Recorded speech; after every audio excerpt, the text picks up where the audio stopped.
O canal Vozes do Transporte tem apoio da Volvo. Siga com a Volvo Caminhões rumo ao zero acidentes.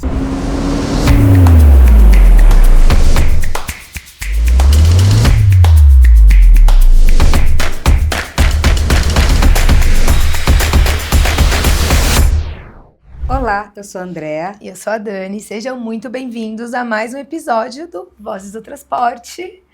E hoje com um tema também muito interessante, que a gente talvez abordou. Já abordamos algumas vezes e já tivemos já um representante mesmo, dessa empresa aqui no Vozes. Uma mulher, né? Uma mulher na segunda temporada. Exato. Seja muito bem-vindo, porque hoje a gente vai falar sobre implementos rodoviários. Exatamente. E para estar aqui no sofá com a gente, nada mais e nada menos do que a Librelato, que é uma das gigantes fabricantes de implementos aí do Brasil, e está aqui no nosso sofá o João Librelato, que é diretor comercial e marketing da Librelato. Isso mesmo, muito prazer aí estar com vocês aqui, pessoal. Obrigada aí por aceitar, né? Eu que agradeço. Ainda bem que você viaja bastante, você está sempre no sul, né? Mas que bom que deu certo aí de você passar aqui por São Paulo, onde fica o nosso estúdio. Exatamente. E a gente bater um papo sobre aí o mercado de implementos, né, Dani? Exato. João, então começa falando pra gente, por favor, a tua visão aí de como foi, que a gente sabe que foi um ano bem complicado. Foi. Deve ter dado muita dor de cabeça aí para quem lida com transporte. Então, mas dá uma avaliada de como foi o 2025 para vocês, como que vocês estão iniciando aí 2026, com uma pegada mais de expectativas positivas ou de ficar meio que na mesma de 2025? Vamos lá, gente. 2025 foi um pouco interessante, assim, principalmente pelo início do ano, né, que a gente teve. A gente teve um 2024 excelente. Acho que foi um dos melhores anos, assim, recorde no nosso mercado. E foi Fenatran 2024, né, o que ajudou também. Então, ela teve um avanço, assim, para dentro do ano de 2025. E o nosso mercado, ele tem uma dinâmica bastante interessante, que sempre o primeiro semestre ele é um pouco mais tímido e o segundo semestre é um pouco mais forte, muito vinculado ao calendário da safra, à preparação dos transportadores, etc., que tem sempre uma grande comoção, né, para isso. Só que no ano de 2025 foi totalmente diferente. O primeiro semestre foi muito forte e o segundo semestre foi muito fraco, né, totalizando aí 71 mil implementos emplacados no ano de 2025. Se a gente compara com 2024, a gente teve 88.900. Então foi uma queda de 20% no mercado. Considerável. Foi muito forte. Só que o ponto mais chave do ano foi que em janeiro todas as associações, tanto Fenabrave, a Anfir, que é de implementos rodoviários, todas as montadoras de caminhão, nós de implementos rodoviários, incluindo os nossos concorrentes, fizemos uma estimativa de uma queda de 7% no mercado. Nossa. Só que caiu 20%. Então esse desdobramento ele foi um pouco mais pesado do que o natural, né? Porque quando você tem uma expectativa muito diferente da realidade, isso causa uma dificuldade um pouco maior aí no mercado. Sim. João, isso teve a ver com a Selic? Teve total a ver, né? A gente começou 2024 com 12,25, foi rampando até chegar em 15%. Né? Então isso fez com que o nosso negócio ele tivesse essa depreciação aí dentro do mercado. A gente viu uma alavancagem muito forte dos nossos clientes, né? Isso fez com que os bancos também tivessem uma retração. Isso causa aí uma cadeia, né? Vai se tirando o dinheiro do mercado, a gente produz menos e aí, por consequência, vai chegando nesses números. E né? você falou sobre o 2025, que foi mais... O primeiro semestre foi mais movimentado, né? 2026, vou te fazer essa pergunta pelo programa Move Brasil também. Claro. Que muitos fabricantes estão com a expectativa desse mesmo cenário. Isso. Que seja um primeiro semestre mais movimentado por conta desse programa, mas que depois pode ser que não tenha essa mesma expectativa, até porque temos vários momentos ali, né? Temos Copa, temos eleição... Temos a Fenatran, mas também não existe uma expectativa tão grande, né, como teve em 2024. Vocês também, nesse setor, estão visualizando assim? Como que vocês estão vendo 2026? O programa do governo, né, de benefício, ele chegou ali em dezembro, ali, né? Então foi até antes mesmo da gente montar o nosso orçamento e as perspectivas para o ano 2026. Quando a gente desenhou nosso orçamento ali perto de novembro, a gente tinha uma expectativa de um segundo semestre mais forte por conta da queda da taxa Selic. Hoje o Focus, com os economistas, eles falam, né? A gente começa em 15% e tende a chegar até 12% os mais otimistas aí no final do ano, pela desaceleração da inflação e assim por diante. Com a chegada do programa do governo, existiu aí um barulho no mercado, né, perante o primeiro semestre, que ele era um pouco mais tímido. Então, a própria Fenabrave, ela já indicou nos relatórios dela um crescimento no mercado de implementos por conta desse movimento. Só que não é um crescimento, assim, que a gente possa dizer, nossa, significativo. Né, a tendência antes de vir esse programa do governo era de fechar em 71 mil equipamentos, né, o total do mercado. Isso eu sempre falando dos pesados, né? Considerando os leves, aí a gente chega na faixa de 150, 145 mil, tanto leve quanto pesado.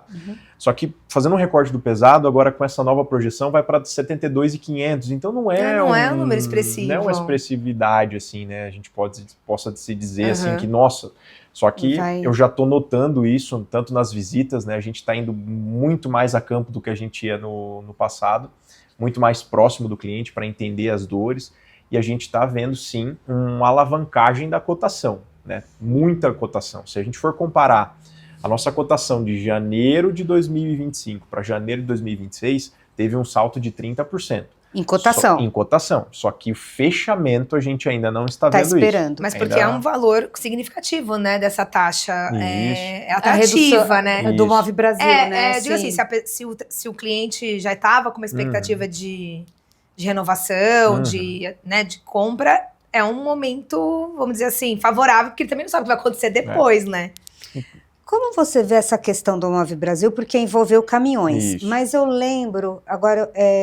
eu não sei qual foi a entidade, talvez tenha sido a própria Anfir, que ia pleitear a entrada dos implementos rodoviários, porque quando cai o mercado de caminhão, o impacto maior é no implemento, né? Porque a compra sempre é associada, né?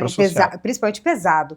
Então, eu queria entender como que está, né, essa questão via entidade, as empresas, como que vocês... Até a nossa associação, ela protocolou, assim que saiu o primeiro movimento do Ministério da Economia, protocolou a solicitação para implementos rodoviários, ainda não foi subscrita, né, então a gente só tem cavalos tratores, tanto novos quanto seminovos. Só que uma das coisas que a gente vem falando bastante com os bancos, porque, querendo ou não, o BNDES, ele é o instrumento. Só que os intermediadores, que são aí grandes corporações bancárias, como Bradesco, Itaú, etc., né, e outros bancos menores, eles são o grande avalista desse negócio, né? Então eles estão muito preocupados, porque o nível da inadimplência subiu muito no ano passado. Então, ancorar uma taxa de juro dessa, às vezes, o spread que eles possuem, ele entregar isso para o cliente, e todas as regras que foram colocadas, às vezes não vai ser tão fluido como se imaginou. Sim. Vou dar um exemplo para vocês, né, do que a gente escutou dos bancos. Precisa ter uma CND total, limpa, né? CND, perdão. CND é toda a parte que você paga os impostos, está 100% completo. Você não deve nada pela parte de impostos. Entendi. A empresa que está comprando. A empresa que está tomando crédito. Da empresa ali, né? Isso. Porque é igual o Finame, né? Eles olham, é um raio-x mesmo. Então é muito criterioso, né? Então a gente acredita, e pelo menos os bancos estão passando para nós, que não está se tendo assim, pelo menos não nessa entrada de janeiro, né, as empresas não são 100% que estão conseguindo aptas a isso. E até tem um pouco do ponto agora também, que foi muito legal esse movimento, foi vinculado a fazer a sucata dos implementos aí com mais de 20 anos. Né? Só que ainda não tem documentos para auditar que você realmente vai entregar isso para a sucata, só que é um documento solicitado também pelos bancos. Então é algo que ainda, eu acredito que o nosso cliente, né, o transportador, ele ainda está analisando com bastante calma, né, essa situação aí, para ver se realmente ele vai conseguir tomar esse crédito. Mas que ajuda o mercado, ajuda com toda certeza. Ontem saiu, né, um primeiro relatório do primeiro mês de Move Brasil. Eu não tenho os números exatos, mas a média 1,3 bilhão, né? Já foi. Aí mais de 500 municípios aí de empresas, né, ou autônomos que adquiriram. e um ticket médio de venda de 1 milhão. Então, quer dizer, foi comprado 1 bastante. milhão a gente está falando aí de caminhões... Cavalo trator, caminhão quase zero ou seminovo, mas muito seminovo mesmo, né? Com esse ticket médio. E aí, como você avalia? Porque é até abril, né?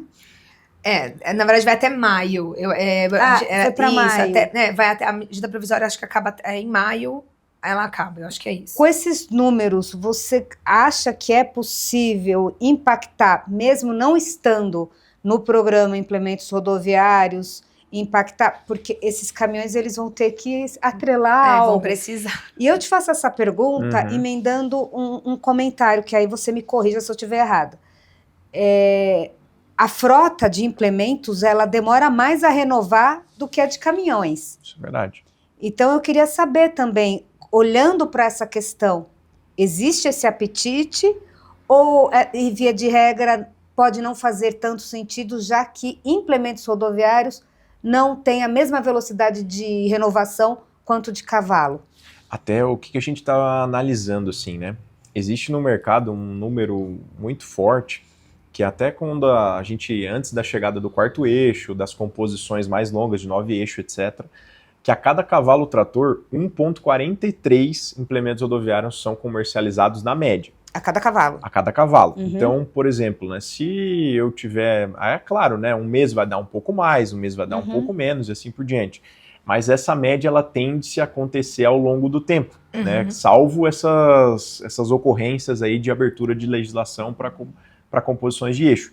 Então a gente acredita que sim, né, que independente de não ter sido colocado implementos rodoviários, você vai ter que colocar um semi-reboque para puxar a carga, né? Sim. E a gente validou até nos últimos 3, 4 anos, por conta do agronegócio ter sofrido um pouco dentro do Brasil, a gente vê as notícias, né, tanto a parte de fertilizantes mais caros, sementes mais caras, a rentabilidade do embarcador do campo diminuindo, eles também ficaram com uma frota um pouco mais depreciada. E ali que a gente tem um nível de idade média das carretas muito menor do que, às vezes, uma operação de carga fechada.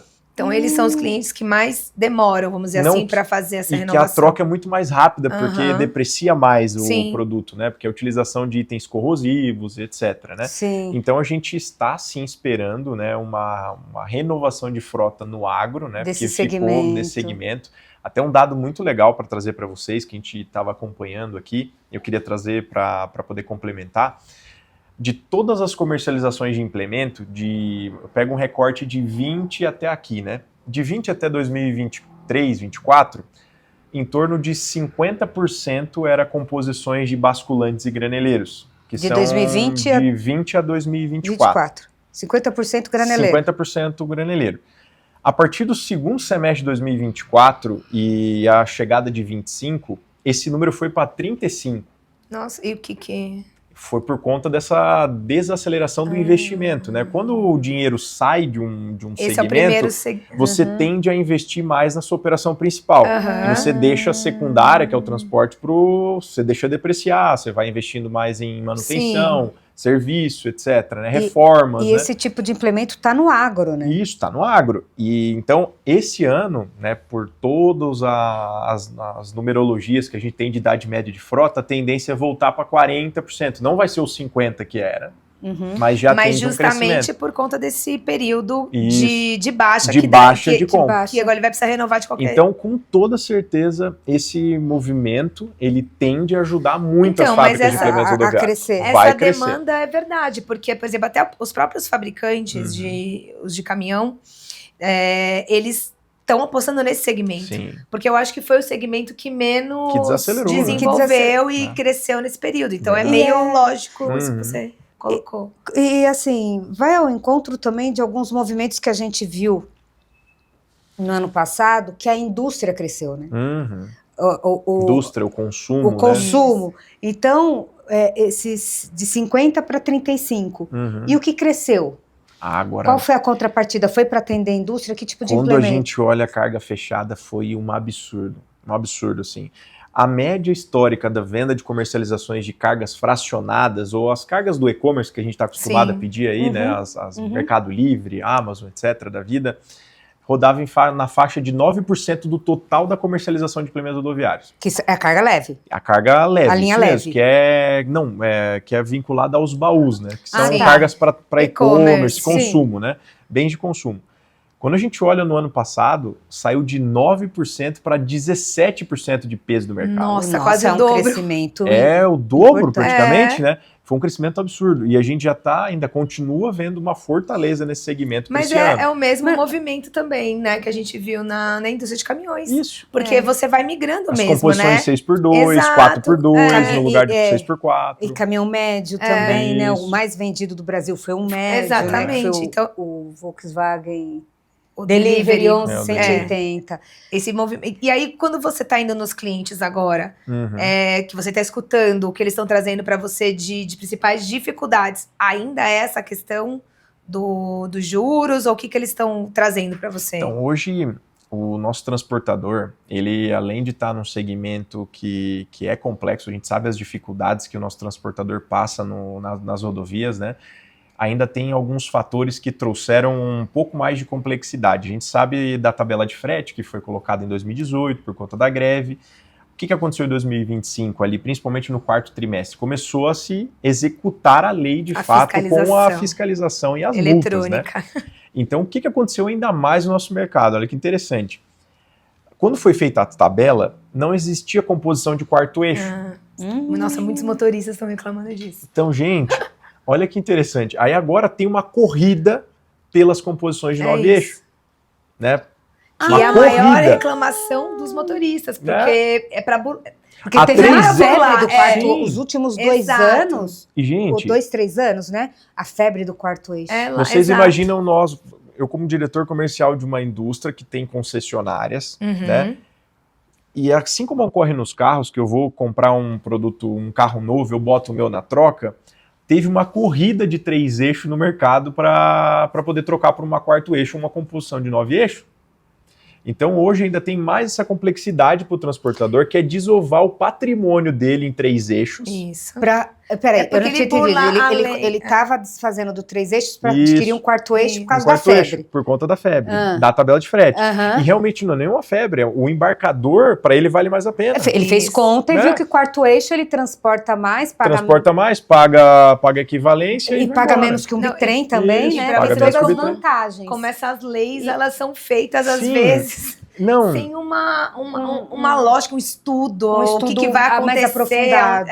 Não, gente, e aí é muito... E agora como está esse movimento? E esse movimento ele continua perdurando em 2026, por isso que a gente está vendo uma crescente nos rodotrens. É verdade. Então vocês podem notar que as composições de cavalo 6x4 vão ter um crescimento nesse ano. Então vai vender mais 6x4, porque o ano passado vendeu mais 6x2 do que 6x4. Isso, a tendência desse ano é vender mais 6x4 do que vendia-se no ano passado, por conta da tabela de frete. Entendi. Porque a tabela de frete não era fiscalizada de uma maneira eficaz. Aí quando eles começaram com a eletrônica, né? Então, João, você vai ver esse movimento de uma corrida agora de entregar quarto eixo nas suas concessionárias para pegar um bitrem ou um rodotrem? Já começou no quarto tri do ano passado, inclusive... me conta. Inclusive, os nossos concessionários, né, eles estão preocupados, né, porque, imagina, né, tanto eles quanto os clientes, porque imagina, se antes, na tabela, entre aspas, FIP, né, do nosso segmento de carretas, que não possui uma tabela específica, né, valia um valor, vamos dar um exemplo de 100 mil, uma 3 eixo.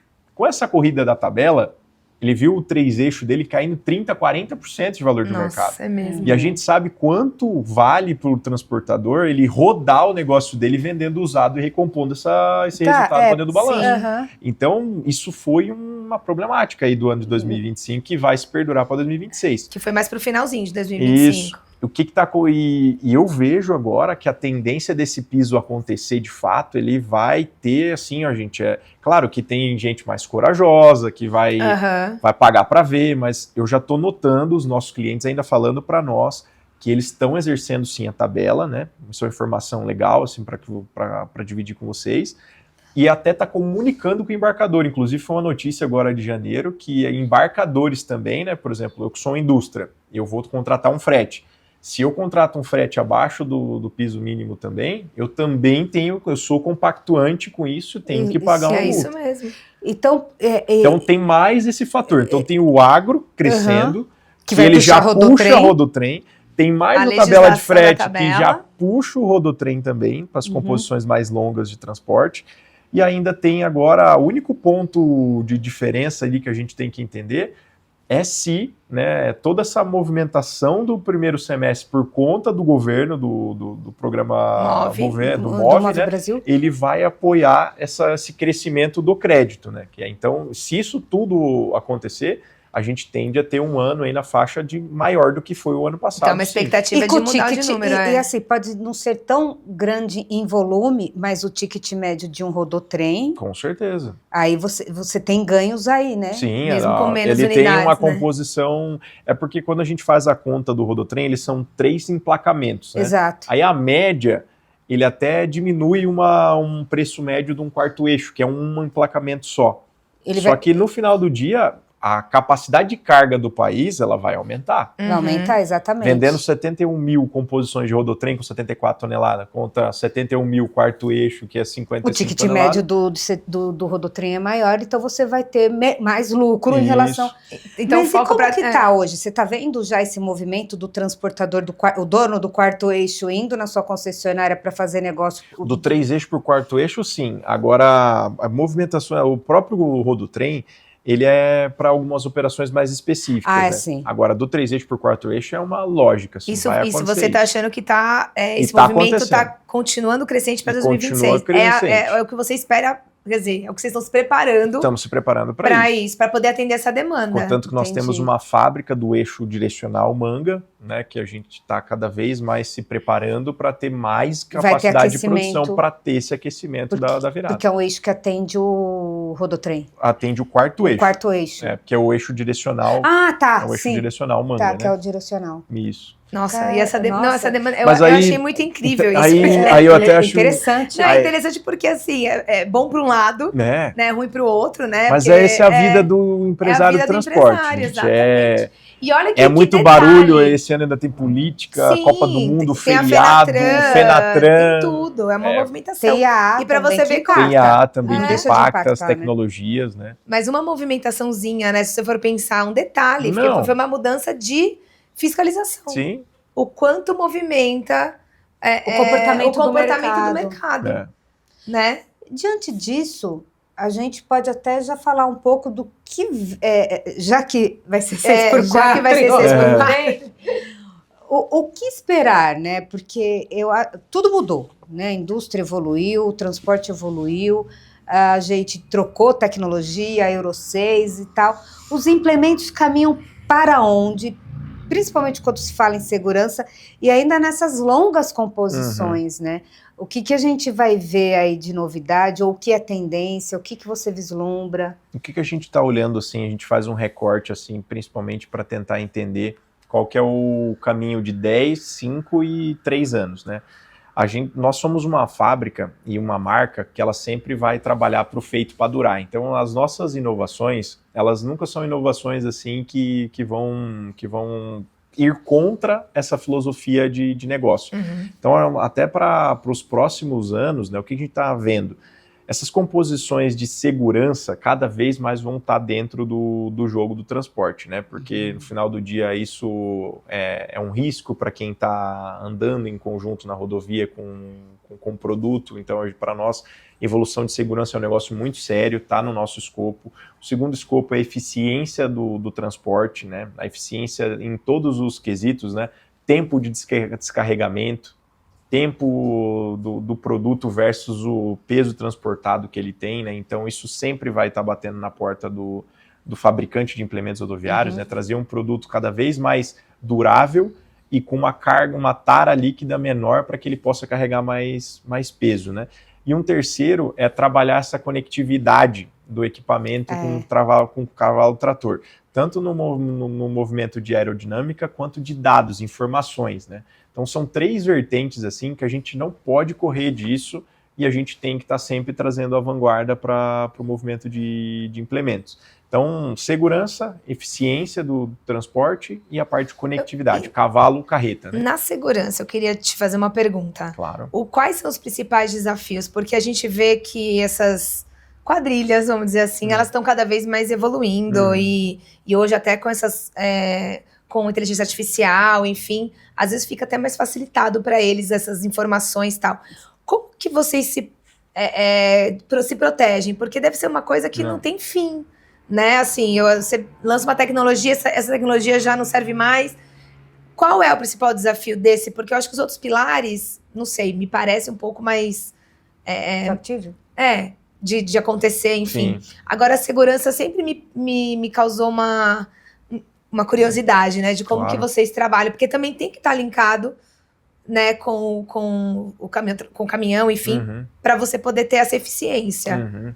Parte de segurança, assim, a gente faz 2 recortes. O primeiro é na parte, que, como você mencionou, né, que é a segurança do ativo transportado, né? Porque às vezes toda a parte de investimento sempre foi feito no cavalo, né? Então eu vou colocar um imobilizador no cavalo, mas, poxa, o que é o bem mais precioso do transportador? É a carga. É a carga, e ela está dentro do implemento. Aí a gente não traz nenhuma inovação para o implemento. Aí, às vezes a gente vai trazer algum movimento, não, mas não pode ter custo. Mas como que não tem custo em cima disso, né? Então a gente está desenvolvendo cada vez mais, a gente tem uma empresa de tecnologia dentro do nosso grupo, que é a Seagaway, que a gente vem desenvolvendo vários dispositivos para tentar sempre ter uma comunicação com a torre de controle dos frotistas. Então isso é bem interessante. Vou dar um exemplo do próprio baú. Vamos dar o exemplo do baú.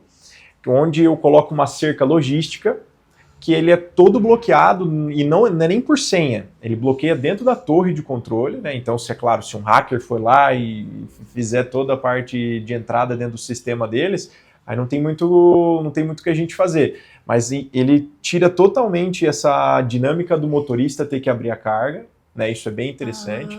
E ele sai do ponto A do ponto B com aquilo vedado, sem chance de poder acessar a carga. E aí, da torre de controle, libera e abre dentro do Eles galpão que fazem toda essa parte operacional ali de abrir e fechar. Entrou na cerca, ele já desativa o sistema, ele já consegue abrir a porta como se fosse algo natural. Então, isso é um exemplo, né?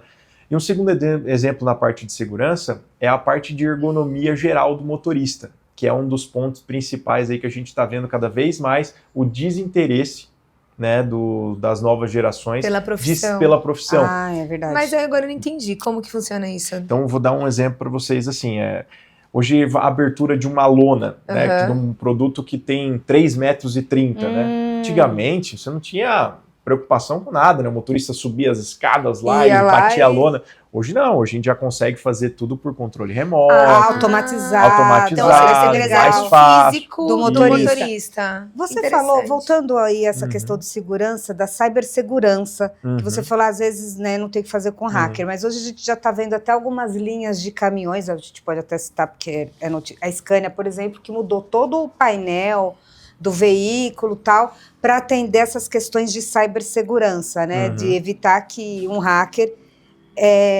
invada.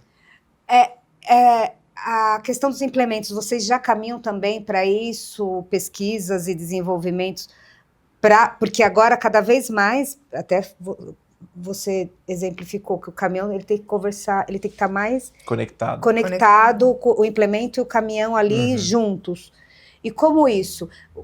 Pelo caminhão eles já se conversam? Como que está essa questão? A gente tinha uma dificuldade muito grande dos dois conseguirem se conectar, porque antes toda a parte do coração do implemento rodoviário, na parte eletrônica, ela demorou muito para chegar, que foi a parte do freio EBS. Com a chegada do freio EBS, a gente conseguiu ter o coração do implemento rodoviário, que ele entende tudo o que está acontecendo, né? Desgaste de pneu, inteligência se o sistema de freio está funcionando corretamente, se a pressão de ar está correta, né, para não ter nenhum acidente. Então isso hoje a gente consegue fazer por meio dessa conexão, tanto da ECU do cavalo com o implemento rodoviário, a gente consegue fazer essa integração. Claro, né, que existe aí alguns componentes que a gente tem que fazer, né, só que cada vez mais essa conectividade ela acontece por essa evolução da parte eletrônica dos implementos rodoviários, que antes a gente não tinha isso, né. Não tinha nem legislação para isso, né? Era um opcional que o cliente não via valor, né? Que a gente trazia, porque sempre vem tentando trazer de vanguarda as tecnologias, só que agora é uma lei, né?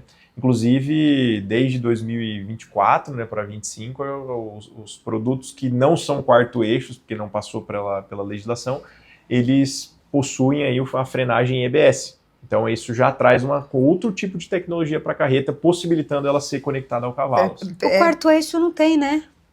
Porque ele chegou depois. Chegou depois da Mas lei. existe já alguma coisa para inserir? Então, estão se trabalhando para isso, né? Uhum. Só que é algo que demora, leva tempo. A gente sabe como é as legislações, né? E aí você disse sobre os clientes que quando virou lei, ok, mas os outros, por exemplo, esses serviços que vocês oferecem de segurança, devem ser opcionais alguns. Isso. Os clientes já aderem, eles já entendem, porque você comentou numa das suas falas que às vezes o cliente questiona mesmo, Isso. né? Um aumento de custo, porque acho que no caminhão, ali no cavalo, já tá meio que incorporado. Mas quando a gente traz item de série, né? Isso. Quando a gente traz isso para o implemento, ele já solicita, ele já entende ou Depende de alguns tipos de aplicação de carga, né? Vou dar um exemplo, né? A parte de combustível, como é um produto mais perigoso, né, você já tem um pouco mais de solicitação de tecnologia. Assim como também a indústria de papel e celulose também já é um pouco mais exigente. Então isso é interessante que a gente vai aplicando mais conceitos em cada tipo de indústria. Agora o varejo geral, que são implementos que acabam aderindo qualquer carga, ele vai passar por uma profissionalização também do transporte, né? Não só do transportador querer isso, mas também do embarcador pagar aquilo que ele está recebendo, né, perante a um novo serviço aí do transportador. A gente sabe a guerra que é pagar um frete dentro das indústrias, né? Uhum. Então isso vai passar por uma educação também, até do próprio consumidor, né? De ter um produto de maior qualidade, né? Como eu vou dar um exemplo para vocês, cargas, né, chocolate, um exemplo, né? Você pode levar um chocolate num produto que não tenha proteção UV ou de temperatura, ou pode levar num que tenha proteção de temperatura. O produto vai chegar no supermercado com uma qualidade muito superior, né? Só que tem um custo para isso, né? Aí, quanto o embarcador, o provedor daquele produto está disposto a pagar sobre isso? Então, as tecnologias têm. Eu vejo que hoje, dentro da parte de implementos rodoviários, é mais difícil da gente aplicar. Por quê? Porque um cavalo 6x4, com toda a tecnologia que ele tem, ele abraça um segmento de agros, papel e celulose, de tanque, é o mesmo produto. Para diversas aplicações. O nosso, cada produto, ele serve para um tipo de carregamento específico. Vou carregar vidro, uma carreta diferente. Vou carregar bobina de aço, totalmente diferente. Não é multiuso, né? Entendi. Então isso faz com que cada vez mais dependa ou não implementa, é um pouco mais difícil a agregação de opcionais. E né? você deu o exemplo da aplicação de produto perigoso. Uhum. O embarcador está disposto a pagar, porque ele não quer ver a empresa dele associada a crime ambiental. Associada a crime ambiental ou qualquer tipo de incidente que possa acontecer, né? E ainda não. Então tem que também ver a disposição do embarcador, né? Quanto ele talvez está de pagar por isso, porque tudo é frete. Tudo. Exatamente. Então, se ele vai pagar um produto mais caro, ele vai trazer isso para o frete. Né? E aí, às vezes, por exemplo, o que eu vejo uns movimentos interessantes são as homologações, né? Uhum. Então, por exemplo, se eu sou um grande embarcador, né, gerador de carga, eu vou lá e homologo um produto, uma tecnologia que garante o meu padrão, e daí todo mundo tem que seguir aquele padrão. Então, trabalha-se numa tabela de frete equiparada porque os produtos são homologados. Então, isso é bastante interessante, né? Só que isso passa por uma evolução. A gente vê, por exemplo, na Europa, você não vê o mesmo transportador fazendo 3, 4 tipos de cargas diferentes na mesma composição de cavalo-carreta. Ele acaba usando, eu só puxo chocolate, eu só puxo verdura, sim, eu só puxo aqui asfalto. Não, a gente é multifacetado. O que tiver para carregar, a gente está carregando. Vai embora. Né? E João, nesse sentido também, né, devido a essas várias... O que o cliente hoje te pede, né? O que você vê que pode ser uma tendência, o que o futuro nos aguarda, como que é, como tá? Eu vejo assim, não tem uma bala de prata assim, mas eu acredito que cada vez mais o fabricante, ele tem que estar muito conectado com a operação final do cliente dele. Uhum. Eu não vou conseguir nunca fazer um produto multiuso Brasil, assim. Se eu entender que isso é uma estratégia, eu vou ser mediano em tudo que eu vou fazer. Uhum. E para a indústria isso é muito dolorido, porque Sim. acaba trazendo um custo a maior para a fábrica, Uhum. né? Sim. Cada produto diferente que eu faço são dispositivos diferentes, linhas diferentes, pessoas preparadas para aquilo. Então, quanto mais padrão eu consigo fazer, mais barato e menor você custo consegue. eu tenho. Mas a gente está caminhando aí, já estamos, né, na Uhum. era da descarbonização. Sim. E a gente vê que, assim, o elétrico, por exemplo, ele Uhum. vai ter um pênalti em relação ao diesel. O próprio gás vai ter um pênalti em relação ao diesel, eu digo de tara, Sim. por causa do cilindro, Cilindros, a Isso. bateria. aí das baterias, É. enfim. E isso, claro, aí entra a indústria de implementos para deixar mais leve, É. para atender não só a questão de Uhum. legislação, mas, né, para ser competitivo O ali próprio para o cliente vai cliente, solicitar, ele vai é. solicitar isso. E eu queria saber, isso já é uma realidade, a gente já está vendo esse crescimento do gás, Uhum. né, novas entrantes aí. E aí eu queria saber se você já é cobrado, assim, no sentido, eu digo librelato, não né? especificamente para atender um produto de gás ou elétrico, mas a gente vê sim uma pressão cada vez maior para a gente reduzir tara do produto. Só que isso a gente tem que entender o seguinte, né? Que a gente sabe que às vezes aí vem do embarcador também cobrir, né, e ser um cara que vai fiscalizar para não ter incidência de peso a maior do que o necessário, etc. A gente sabe que às vezes acaba se colocando um pouco mais do que o necessário de peso dentro do equipamento. Então tem-se algumas dificuldades aí no negócio, né? A Librelato sempre foi pioneira, né, em trazer componentes duradouros, né, com a maior aplicação de carbono, né, nos materiais, como o nióbio, né, que nós somos a pioneira em utilizar no nióbio no Brasil, para aplicar dentro do material, né. Então a gente tem um engenheiro de materiais dentro da nossa fábrica, sempre cuidando disso. Nós temos o produto para o agro, um bitrem basculante mais leve do mercado, que é comercializado há mais de 3 anos, 100% para a Coamo, para a Cooperativa do Paraná. Então, a gente sempre foi muito de vanguarda nisso, mas a gente sempre coloca um contexto que é da filosofia, né? Não adianta nada eu fazer um produto leve que ele não vai aguentar a porrada do dia a dia, porque a gente tem problema de rodovia, a gente tem problema de inúmeros problemas. E o problema também é que não tem uma fiscalização eficiente para excesso de peso. E aí fica complicado se você reduz a questão dos materiais ou de componentes para deixar aquele implemento mais leve. Não, e eu sendo consigo. Que o embarcador tem essa cultura mesmo. E eu de consigo, colocar, gente. Se eu né? souber, por isso que eu digo assim, hoje a nossa estratégia principal, né, até para se diferenciar no mercado, né, a gente sempre pegou isso como referência, eu tenho que entregar um produto durável, esse é inquestionável, né? Se bater na minha engenharia e não tiver isso aqui, eu não entrego o produto. Eu tenho que entender a operação do cliente, né, para entregar um produto.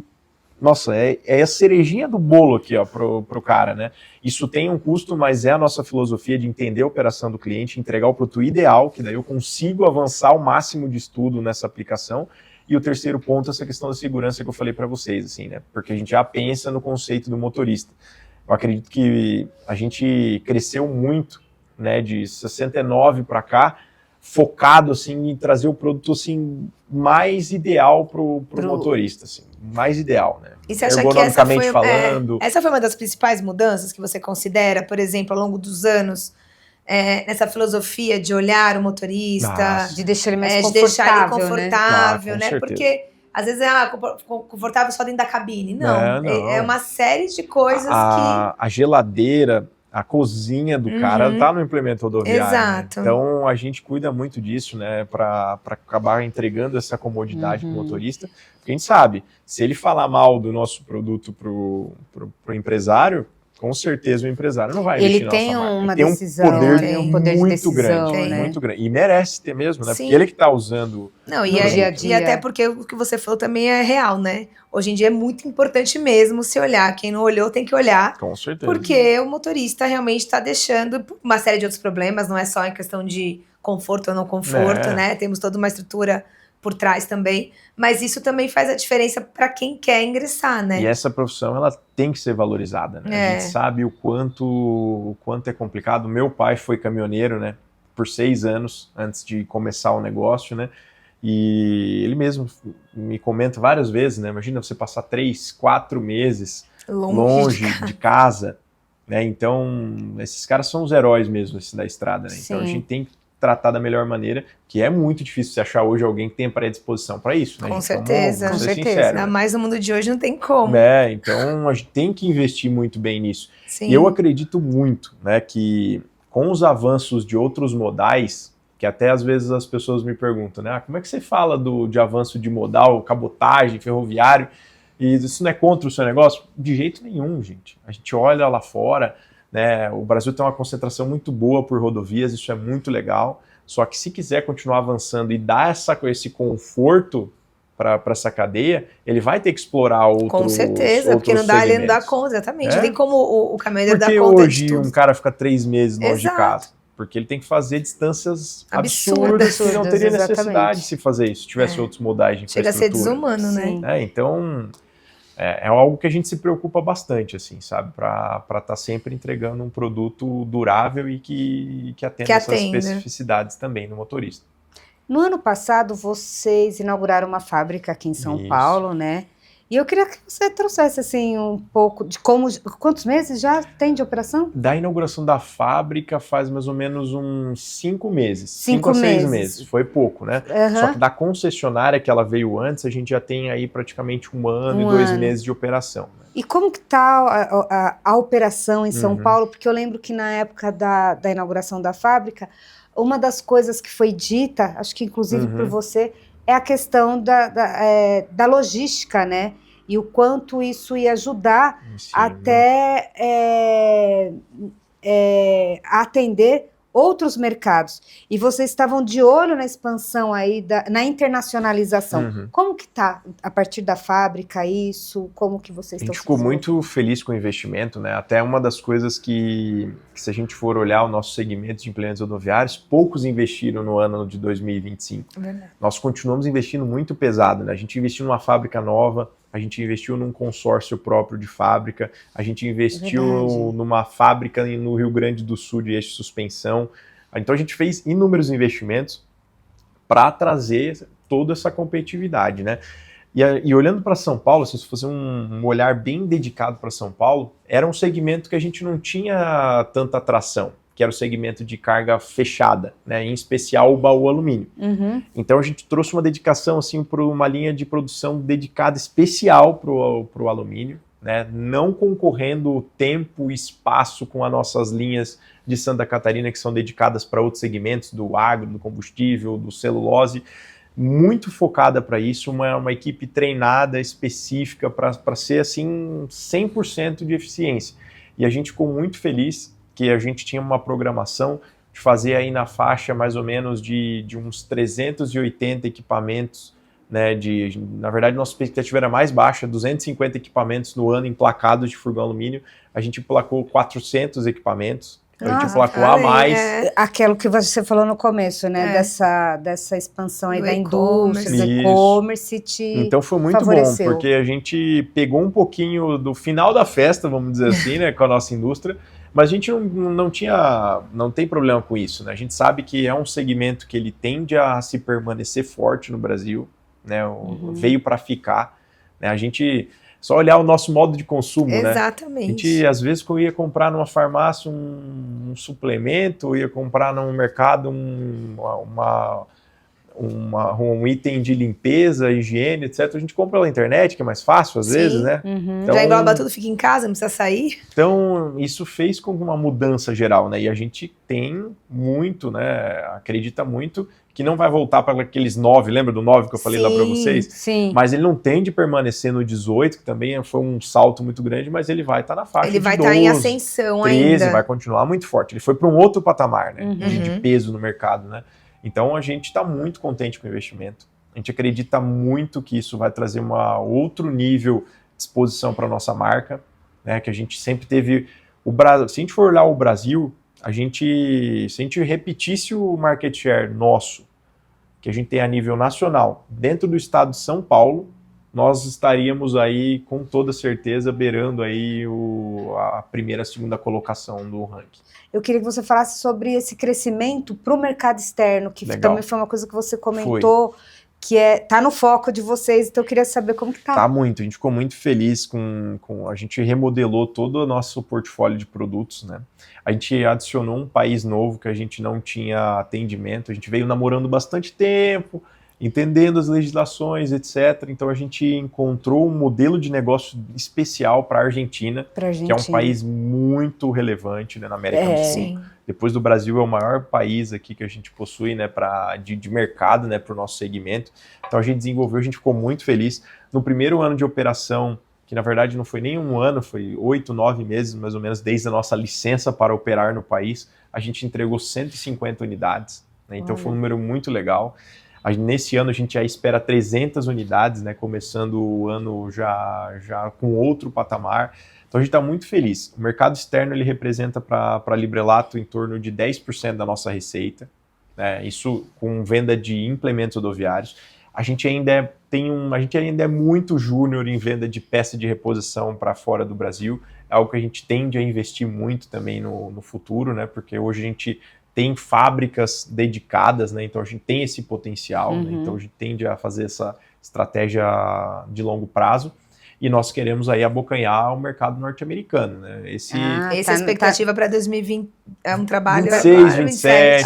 Legal. A gente é muito pezinho no chão, assim, né? Plantando para colher mas são devagarzinho, os planos. Mas tem que começar, né? Sim. Então a gente está muito contente, a gente acredita que hoje nós temos sim que acreditar no brasileiro, né, na indústria brasileira, apesar de todos os contras, que as dificuldades, tributos, etc., juro alto, mas a gente acredita muito que a gente chegou num estágio de maturidade hoje, que a gente pode sim avançar, por que não, para encaminhar produtos para lá e concorrer de igual para igual com os americanos, né? A gente sabe... Agora, claro, não está no melhor momento de tensões geopolíticas no mundo, né? Sim. Mas nunca vai estar o cenário perfeito, né? Por isso que a gente tem que começar. É o que eu digo, assim, tem que começar. Então a gente está muito animado com o mercado externo também. Bom, João, a gente está chegando ao final aqui do nosso episódio, mas antes você vai participar agora do nosso quadro Mitos ou Verdades. Ai. Roda a vinheta.